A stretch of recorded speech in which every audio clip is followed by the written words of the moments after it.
दोस्तों, आज भारत में अगर आप मेयोनीज, पिस्ता सॉस या सैंडविच स्प्रेड खरीदते हैं तो एक नाम बहुत दिखाई देता है, वीबा।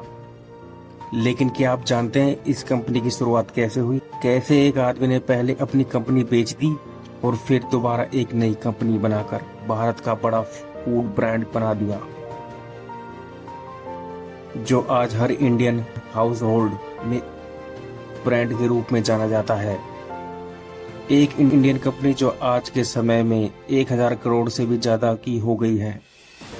आज के इस वीडियो में हम जानेंगे विराज बहल और उनकी कंपनी वीबा फूड्स की पूरी कहानी।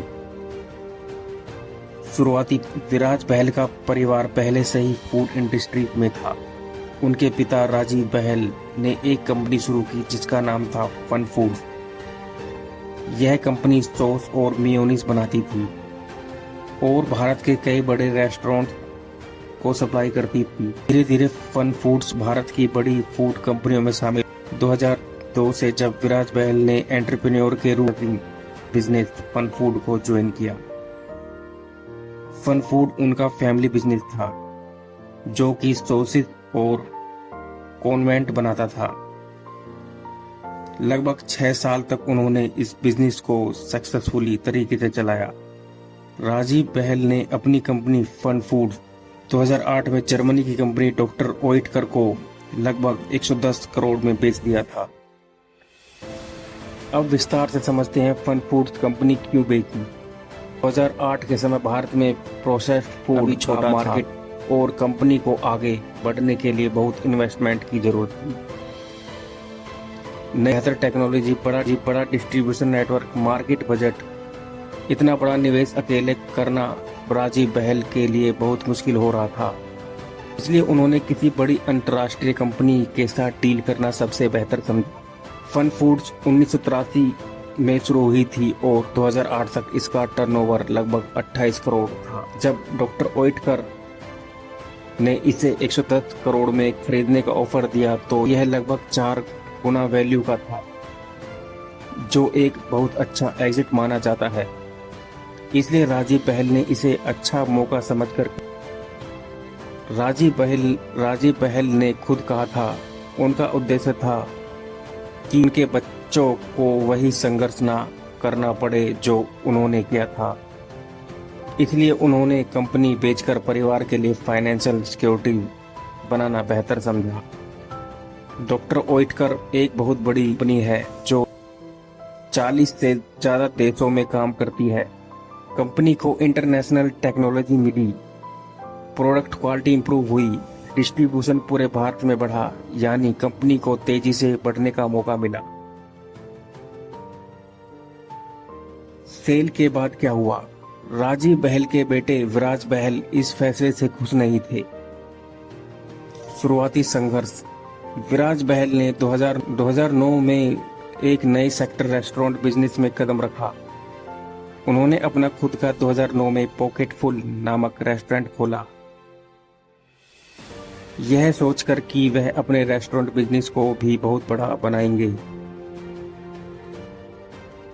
लेकिन यह डिसीजन उनके लिए बहुत ही प्रॉफिटेबल नहीं रहा, क्योंकि रेस्टोरेंट में कस्टमर की संख्या लगातार कम होती गई और उनका खर्चा बढ़ता गया। 2013 आते आते उनकी फाइनेंशियल कंडीशन बिल्कुल खराब हो चुकी थी और उनका बिजनेस पूरी तरीके से लॉस में चल रहा था।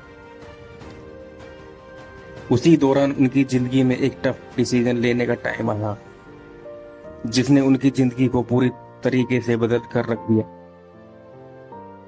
इंडिया सक्सेस मैगजीन के मुताबिक जब विराज फाइनेंशियली स्ट्रगल कर रहे थे तब उन्होंने एक बहुत ही रिस्की डिसीजन लिया।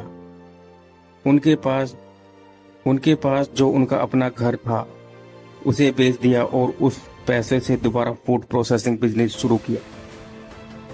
विराज बहल ने देखा कि भारत में अच्छे सॉसेस की कमी है, रेस्टोरेंट को सही सप्लायर